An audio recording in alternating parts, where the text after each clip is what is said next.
అందరికీ హాయ్ అండి. అందరూ ఎలా ఉన్నారు? మేమైతే బాగున్నామండి. మీరు అందరూ కూడా బాగుండాలని కోరుకుంటున్నానండి. మనం ఎప్పుడైనా ఫంక్షన్స్కి వెళ్ళినప్పుడు కానీ ఎవరింటికన్నా ఊర్లోకి వెళ్ళినప్పుడు మనం ఈ వెరైటీ అయితే చూస్తూ ఉంటామండి. ఈ చింతకాయ పచ్చడితో అందరూ రకరకాలుగా ట్రై చేస్తూ ఉంటారు. మేము ఊరికి వెళ్ళినప్పుడు మా అత్తయ్య ఒక రోటి పచ్చడి అయితే చేసి చూపించారండి. అదైతే బాగుంది, చాలా టేస్ట్ అనిపించింది. నేనైతే డిఫరెంట్ కాంబినేషన్తో ట్రై చేస్తూ ఉంటాను, కానీ ఈ కాంబినేషన్ అనేది నేను ఎప్పుడూ ట్రై చేయలేదు. ఈ కాంబినేషన్ ట్రై చేశాను, నాకు చాలా బాగుంది. సో మీకు కూడా ఒకసారి చేసి చూపించాలి, అందరూ ట్రై చేయాలని నేనైతే ఈ రెసిపీని మీ ముందుకైతే తీసుకొస్తున్నానండి. ఫస్ట్ ఇందులో ఎండుమిరపకాయలు, కొంతమంది పచ్చిమిరపకాయలు కూడా తీసుకుంటారు, కానీ పచ్చిమిరపకాయలు వేస్తే అంత టేస్ట్ రాదండి. దీనికి ఎండుమిరపకాయలు తీసుకోవాలి. ఎండుమిరపకాయలు కూడా మనం పచ్చడి క్వాంటిటీని చూసుకొని మనం ఎంతవరకు కారం తినగలమో దాన్ని బట్టి ఎండుమిరపకాయలు అయితే వేసుకోండి.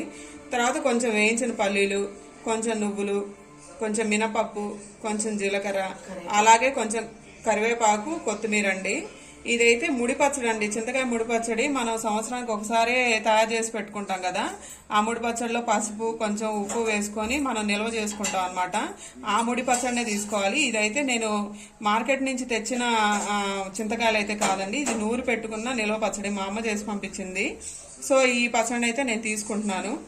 ఈ చింతకాయ పచ్చడి మనం గ్రైండర్లో మిక్సీలో వేసుకోవడం కంటే రోట్లో నూరుకుంటే మనకి రోటి పచ్చడి టేస్ట్ అనేది చాలా బాగుంటుందండి. ఈ రోలు మేము ఇలాంటి చిన్న చిన్న పచ్చళ్ళు వేసుకోవాలి, ఆ టేస్ట్ని మా పిల్లలకి కూడా చూపించాలి అని మేమైతే తీసుకొచ్చామన్నమాట.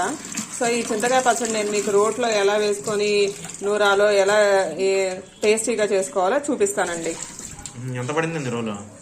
500 తీసుకున్నారండి ఈ రోల్ అయితే. నేను మొత్తం మళ్ళా బియ్యము, తర్వాత నూనె అవన్నీ అప్లై చేసి పసుపు రాసి మొత్తం శుభ్రంగా అయితే క్లీన్ చేసుకున్నానండి.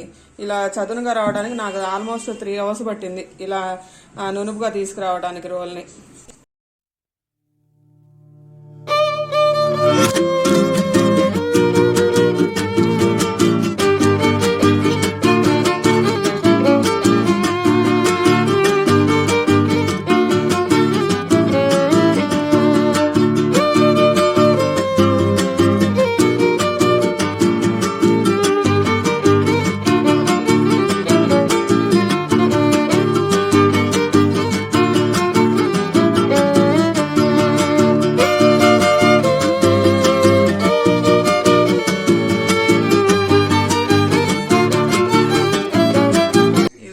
నేను ఈ రోట్లో వేసుకుంటున్నాను, కొంచెం కొంచెంగా వేసుకొని ఫస్ట్ దంచుకోవాలి.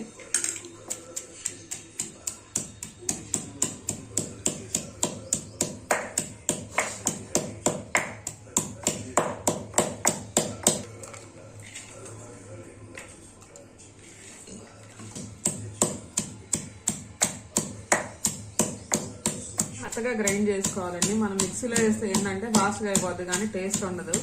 ఇది స్లో ప్రాసెస్ అయినా కూడా మన అమ్మమ్మల కాలం నుంచి చూస్తున్నాం కదా, వాళ్ళు అంతకుముందు రోట్లోనే నూరి చేసేవాళ్ళు. ఆ టేస్ట్ అయితే చాలా బాగుంటుందండి మిక్సీలో వేసిన దానికంటే. అందుకని నేను మీకు రోట్లోనే నూరి చూపిస్తున్నాను అనమాట. చూడండి, ఇది ఇలా అయితే బాగా మెత్తగా మెదిగిందండి.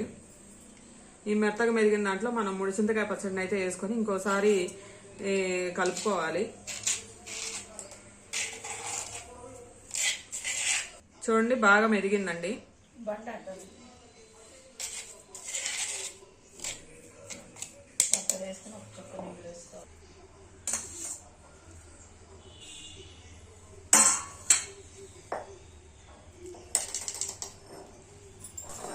ముడి చింతకాయ పచ్చడి అయితే ఇందులో వేసుకున్నానండి. ఇది కూడా ఒకసారి ముందు పెట్టుకున్న ఎండుమిరపకాయలు వాటి మిశ్రమానికి అయితే ముడి చింతకాయ పచ్చడి కూడా వేసి నూరుతున్నానండి.